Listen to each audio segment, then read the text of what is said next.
여러분 안녕하세요. 생각나입니다. 어제 하루 동안 큰 이슈가 있었는데요. 지금 개인연금이나 ISA 그리고 IRP죠.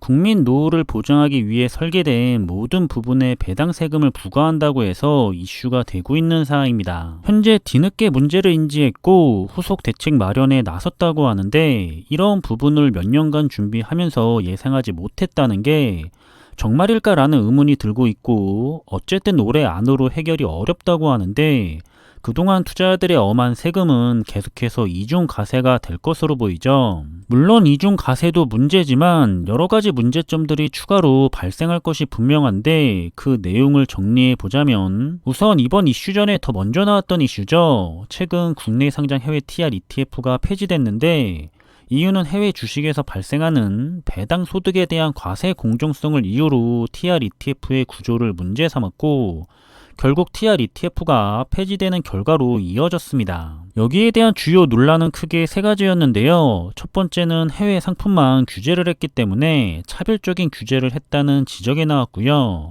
두 번째는 부족해지는 세수 확보를 위해서 조치를 한 게 분명하기 때문에 앞선 배경은 핑계라는 비판 또한 피해가지 못했죠. 따라서 투자자들은 투자할 수 있는 한 가지 방향을 그냥 박탈당했기 때문에 여론이 굉장히 좋지 못했습니다. 그런데 여기에서 또 개인연금 저축이나 ISA 그리고 IRP와 같은 노후를 준비하는 계좌에 대해 배당 소득을 과세하겠다는 방침이 발표가 되었고 이건 기존에 누리고 있던 혜택이죠. 과세 이연이나 비과세 혜택이 있던 계좌들에 대해서 추가적인 과세를 부담하는 거라 투자자들에게 굉장히 좋지 못한 변화로 받아들여지고 있습니다. 투자자들에게 점점 더 좋아지는 게 아니라 점점 더 안 좋아지게 정책을 바꾸는데요. 여기에 대한 주요 논란도 세 가지로 정리할 수 있습니다. 우선 가장 큰 문제는 이중과세 문제인데 해외 주식 배당 소득은 이미 원청 징수가 되고 있고 여기에 국내도 또 과세를 하게 되면 이중과세 문제가 발생을 하는 거죠. 그래서 애초에 개인연금이나 ISA 그리고 IRP의 경우에는 우리 노후를 잘 준비하라고 해서 설계된 제도인데도 불구하고 제공되던 혜택이 더 나아지는 게 아니라 없어지게 되는 겁니다.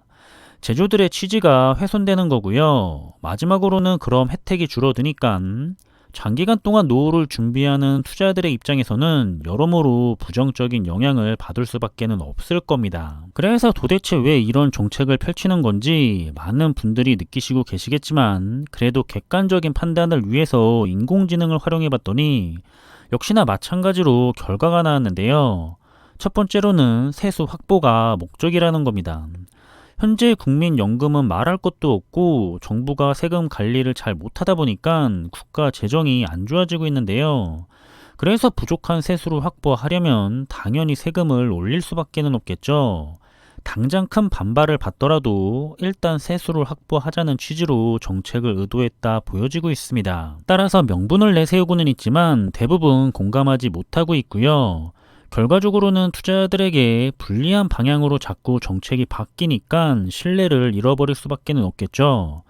남아있던 혜택들도 또 언제 누릴 수 없게 될지도 모르겠고 내가 연금을 개시할 시점에 과연 어떤 혜택들이 남아 있을지 믿고 투자를 계속할 수 있을까 하는 의문이 들 수밖에 없을 겁니다. 그래서 앞으로 투자자들의 투자 전략이 많이 바뀔 것 같은데요. 우선 일반 계좌를 통해서 투자하는 거죠. 해외 직구 투자로 자금이 많이 옮겨갈 것 같고요.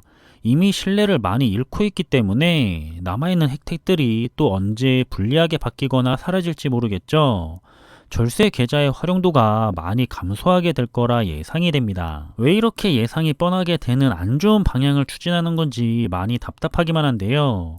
이럴수록 안 그래도 힘든 국내 투자는 신뢰가 없어서 더 안 하게 될 텐데 자금이 해외 직접 투자로 이동하면 장기적으로 더 손해일 게 분명해서 왜 이러는지 모르겠고 국민들 노후 준비하라고 좋은 제도 만들어 놓고는 그걸 훼손하고 있는 이 상황이 참 많이 씁쓸한 것 같습니다. 이런 부작용을 모르고 추진했다기엔 명분이 너무 부족한 상황이고요. 자꾸 투자자들을 실망시키거나 노후 준비를 하지 못하도록 막는 그런 불합리한 정책은 하루라도 빠르게 개선이 되었으면 하는 마음입니다. 올해 안에 해결이 어려울 거라고 하는데 앞으로 어떻게 진행이 될지 잘 지켜봐야 할 것 같고요.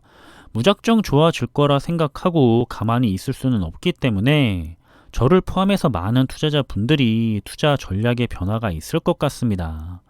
저도 조금 변화가 있을 것 같은데요. 장기 투자를 하더라도 더 나은 사항을 위해서 항상 신경 쓰며 투자를 해야 할 것 같고요. 그럼 이번에 준비한 내용은 여기서 마무리하겠습니다. 저는 다음에 더 좋은 정보들을 가지고 다시 찾아뵙겠습니다. 감사합니다.